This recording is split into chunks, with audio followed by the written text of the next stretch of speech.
I think there's this false belief that art is somehow easy. If you've ever taken an art class and you've kind of thrown yourself in there, you start to realize, hey, they had to go and mix all those colors, and they had to, figure out, the exact placement within the picture frame. There's actually, everything from math to, like I said, color mixing to. There's even this emotional pull that happens where you get to play with people's emotions. You get to create mood by, bringing down, the shadows or punching up the highlight.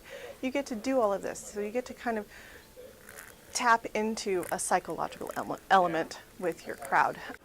When you meet people and tell them that you're an artist, how do you describe your art to them if you don't have a piece to show them?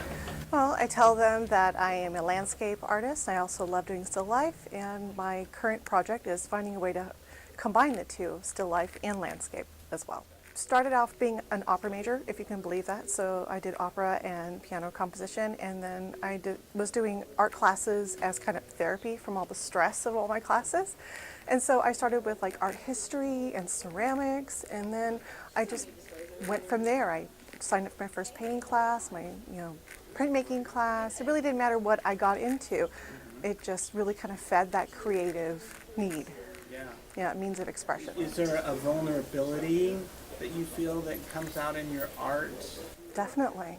So describe that. What is it? Well, there's always that risk of, rejection. I mean, what if I'm, creeping someone out with what I've painted?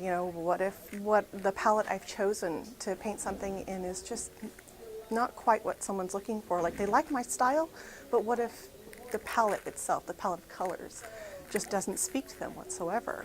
There's always that risk that you're taking of, well, what if my ideas don't really jive with the general public out there? I mean, everybody loves toys, everybody loves landscape, not so many people are into both at the same time, or everyday objects. Well, what if the everyday objects I've chosen aren't something that they can connect to?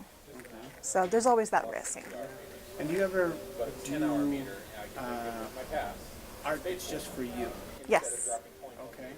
I do. Does it reflect this? Or is it No, totally different? it's in a whole other genre. I do full abstractions just for myself. Full abstraction is really just kind of a study in color and value, and because I tend to keep it very limited palette.